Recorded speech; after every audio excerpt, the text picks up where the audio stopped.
ഗുരുവായൂർ ക്ഷേത്രത്തിലെ ആനയോട്ടത്തിന് പിന്നിൽ ഒരു കഥയുണ്ട്. ഗുരുവായൂർ ക്ഷേത്രം സാമൂതിരി രാജാവിൻ്റെ കീഴിലായിരുന്ന കാലം. അന്ന് ഉത്സവത്തിന് ആനയെ നൽകിയിരുന്നത് കൊച്ചി രാജാവായിരുന്നു. ഒരിക്കൽ ഒരു കൊടിയേറ്റ ദിനത്തിൽ ഉത്സവ എഴുന്നള്ളിപ്പിനെ കൊച്ചി രാജാവ് സാമൂതിരി രാജാവുമായുള്ള പിണക്കത്തിൻ്റെ പേരിൽ ആനയെ വിട്ടു നൽകിയില്ല. ഇതേസമയം തൃക്കണാമതിലകം ക്ഷേത്രത്തിൽ എഴുന്നള്ളിച്ച് നിർത്തിയിരുന്ന ഒരു കൊമ്പൻ ഗുരുവായൂർ ക്ഷേത്രത്തിലേക്ക് ഓടിയെത്തുകയായിരുന്നു അത്രേ ഈ സമയം. ഇതിനുശേഷമാണ് ഗുരുവായൂർ ക്ഷേത്രത്തിൽ ആനയോട്ടം ആരംഭിച്ചത്.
പണ്ട് ഒരാനകൾ പോലും സ്വന്തമായി ഇല്ലാതിരുന്ന ഗുരുവായൂർ ക്ഷേത്രത്തിന്, ഗുരുവായൂർ ദേവസ്വത്തിന് ഇപ്പോൾ 40-ലധികം ആനകൾ സ്വന്തമായുണ്ട്. എന്നിരുന്നാൽ പോലും ആനയോട്ടത്തിന് മുഴുവൻ കൊമ്പന്മാരെയും മുന്നിൽ നിർത്തില്ല. 5 ആനകളെ മാത്രം മുന്നിൽ നിർത്തും. 2 ആനകളെ കരുതലായും. മറ്റ് ആനകളെല്ലാം ഈ ആനകൾക്ക് പിറകിൽ വന്ന് ഗുരുവായൂരപ്പനെ വണങ്ങി മടങ്ങുകയാണ് പതിവ്.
നാഴികമണി 3 അടിക്കുമ്പോൾ ആനകൾക്കുള്ള കുടമണികൾ അവകാശികൾ എടുത്തു നൽകും. ഇതുമായി പാപ്പാന്മാർ മഞ്ജുലാലിന് സമീപത്തേക്ക് ഓടിയെത്തും. ഈ കുടമണികൾ ആനയെ അണിയിച്ചു കഴിഞ്ഞാൽ ആനയോട്ടം തുടങ്ങുകയായി. ആദ്യമെത്തുന്ന കൊമ്പൻ ഗോപുരം കടന്ന് കൊടിമരത്തിനടുത്തെത്തിയാൽ അവനാണ് വിജയി. ഈ ആനയ്ക്ക് പ്രത്യേക പരിഗണനയാണ് ഈ ഉത്സവത്തിന് 10 ദിവസവും ലഭിക്കുക.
ആനകൾ ഒരുമിച്ച് പങ്കെടുക്കുന്ന ചടങ്ങാണ്. അതോടൊപ്പം തന്നെ ആളുകളും ഒരുപാട് ഉണ്ട്. ആനകളുടെ പ്രത്യേക സ്വഭാവ സവിശേഷതകളെല്ലാം വിലയിരുത്തിക്കൊണ്ട് കൃത്യമായിട്ടുള്ള ഒരു മോണിറ്ററിംഗ് നടത്തിയിട്ടാണ് ആളുകളെ തിരഞ്ഞെടുത്തത് തന്നെ. ഗുരുവായൂരപ്പൻ്റെ ഈ ഒരു ചടങ്ങ് ഏറ്റവും സുരക്ഷിതമാക്കാനുള്ള എല്ലാ സജ്ജീകരണങ്ങളും ഒരുക്കിയിരുന്നു. പോലീസിൻ്റെ ഭാഗത്തു നിന്ന് തീർച്ചയായും വളരെ നല്ല കരുതലുണ്ടായിരുന്നു. ചരിത്രത്തിൽ ആദ്യമായിട്ടാണ് ആനക്കോട്ടയിൽ പോയി പാപ്പാന്മാരെ മുഴുവൻ ഏകദേശം ഒരു 60ഓളം ആനപ്പാപ്പന്മാരെ ഉൾപ്പെടുത്തിക്കൊണ്ട് ഒരു ക്ലാസ് നടത്താൻ കഴിഞ്ഞു എന്നുള്ളതാണ് ഏറ്റവും വലിയൊരു ഗുണം. അതിൻ്റെ കൃത്യമായ ഫലം ഈ ആനയോട്ടത്തിൻ്റെ ഭാഗമായിട്ട് നമുക്ക് കാണാൻ കഴിഞ്ഞു. വളരെ ഭംഗിയായും അതുപോലെ തന്നെ സുരക്ഷിതമായും ഈ ആനയോട്ട മത്സരം പൂർത്തിയാക്കാൻ കഴിഞ്ഞു എന്നതിൽ വലിയ രീതിയിലുള്ള ചാരിതാർത്ഥ്യം. ഉത്സവവുമായി ബന്ധപ്പെട്ട് മാക്സിമം പോലീസ് ഉദ്യോഗസ്ഥരുടെ സേവനം ഈ മേഖലയിലേക്ക് എത്തിക്കാനായിട്ട് ശ്രമിക്കുന്നുണ്ട്. അതിൻ്റെ ഭാഗമായിട്ട് തന്നെയാണ് കഴിഞ്ഞ വർഷത്തേക്കാൾ കൂടുതൽ വനിതാ പോലീസ് ഉദ്യോഗസ്ഥരെ നമുക്ക് ഡിപ്ലോയ് ചെയ്യാൻ കഴിഞ്ഞിട്ടുണ്ട്.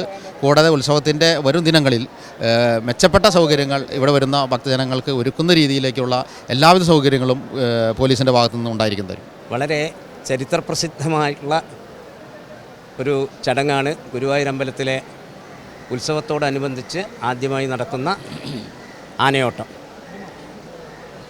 മുമ്പൊരിക്കൽ ഗുരുവായൂരമ്പലത്തിൽ ശീവേലിക്ക് എഴുന്നള്ളിക്കാൻ ആനയില്ലാതെ വന്ന ഒരു വർഷമുണ്ടായി. അന്ന് ആനയില്ലാതെ എഴുന്നള്ളിപ്പ് നടത്തിയപ്പോൾ തൃക്കണാമതിലകത്തു നിന്നും ആനകൾ ഓടി വന്ന് ഉച്ചയോടുകൂടി ഇവിടെ എത്തിയെന്നുള്ള ആ ഒരു ഓർമ്മ പുതുക്കുകയാണ് യഥാർത്ഥത്തിൽ ഈ ആനയോട്ടത്തിലൂടെ ചെയ്യുന്നത്.